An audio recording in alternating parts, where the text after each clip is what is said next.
Hello, my name is Tim Ronco, and I co-authored a paper for this conference entitled Cross-Discipline Projects Prepare Students for Industry. I think we'd all agree that there's a gap between a typical undergraduate academic experience and the skills required to be successful in industry. But I propose that cross-discipline projects equip students for industry an engineering project within one's discipline cannot. This paper was written based on the Cedarville University Solar Boat Team engineering project. And this is an engineering project that I participated on for my senior design capstone project. There are 11 mechanical engineering students, and our goals included the design and manufacture of a carbon fiber boat, lightweight solar panels, a maximum power point tracking device, a brushless DC motor, propellers, and hydrofoils. The goal of the engineering project was to submit a winning entry into the Dong Energy Solar Challenge. This is a solar boating competition that takes place in the Netherlands. Over 200 kilometers of canals through 5 days and 11 cities. In the 2012 race, there were over 40 teams from 10 different countries that participated. We entered top class. Overall, the competition went very well, and we were very successful, and we were the top placing university team. The 11 students on the team were all mechanical engineering students, but with a solar-powered boat, there are several subsystems that are entirely electrical. So a couple of us from the team had to develop electrical engineering skills so that we could work on these electrical components. I was tasked with developing a maximum power point tracking device that would regulate our solar panels to provide a maximum power output.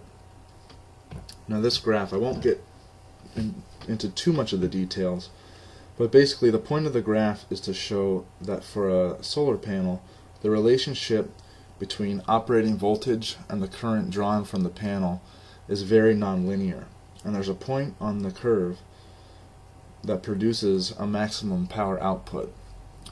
An MPPT is a device that monitors what voltage produces that maximum power point output and regulates the solar panels to operate at that point. In addition to the functional requirement of regulating the solar panels, the MPPTs had to meet several system requirements. The first system requirement was that the voltage output from the MPPT needed to be able to be regulated. The second system requirement was that the MPPT boards be able to communicate with our energy management system and relay data back to the energy management system so that it could optimize the power of the boat.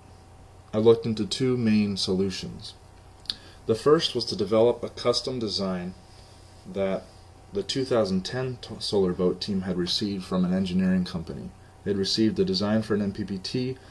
They had developed it somewhat and built a prototype, but they never were able to get the prototype to work.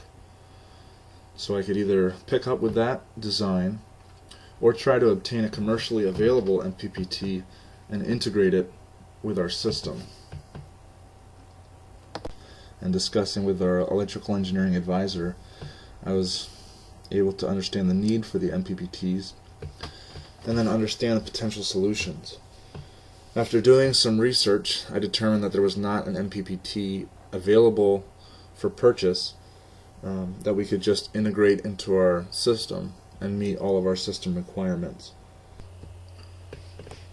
Systems integration proved to be a major challenge for this project. 4 mechanical engineering students were in charge of integrating the 4 electronics subsystems: energy management, MPPTs, lithium-ion batteries, and data acquisition. I often hears engineers in industry comment how little of their time is spent doing actual engineering. Much of the work required of engineers involves reporting to management, interacting with customers, writing requirements, creating budgets, and tracking schedules.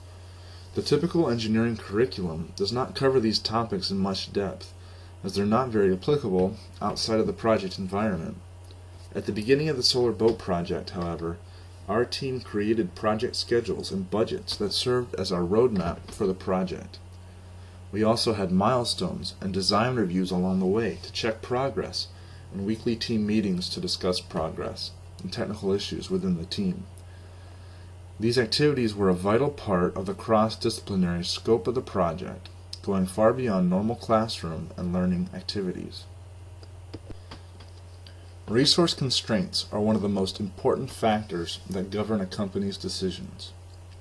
Most engineering companies develop products as a result of contracts they have won.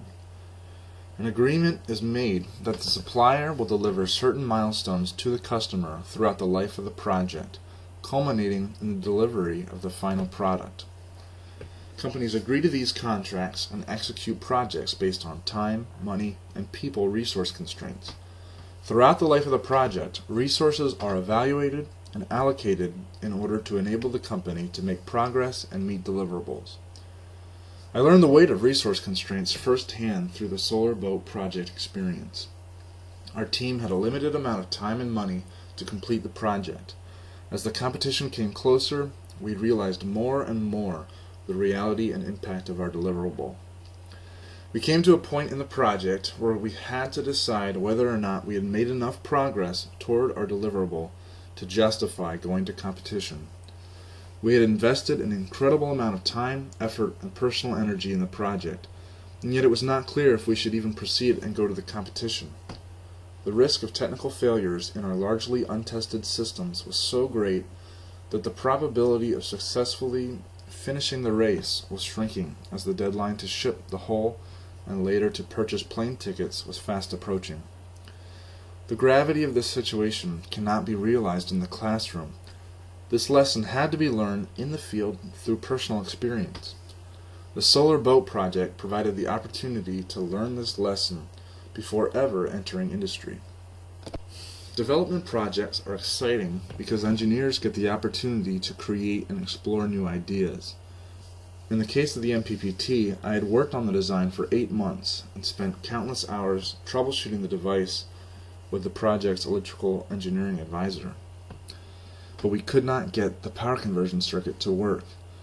2 weeks before competition, I was simply out of time and had to come up with an alternative solution, even if it came at the expense of some of the required functionality that we needed. Based on my initial research, I knew I could find a commercial MPPT that would regulate the solar panels and deliver power to the motor controllers. As I reviewed the specifications for a commercial unit that would meet these simplified requirements, I realized that I had overlooked a key feature of one particular MPPT unit. It had a temperature adjustment feature that we could use a microcontroller to manipulate and therefore either lower or raise the output voltage. I was able to integrate this commercial unit with some of the circuitry that I had designed, and therefore I was able to develop an MPPT solution that met all of the original requirements we had created. In the course of a week, I had performed the legwork to produce an alternate solution to an approach I had been working on for 8 months.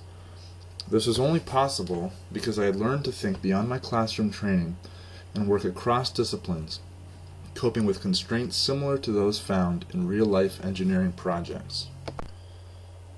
The challenges inherent to an engineering project of a cross-discipline nature have enabled me to develop many skills that are imperative to success in industry.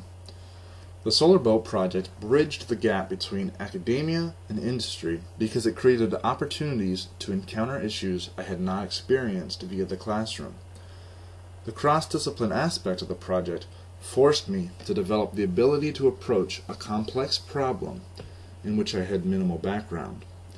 The solar boat project gave me confidence that I could enter industry and contribute significant value to any engineering project.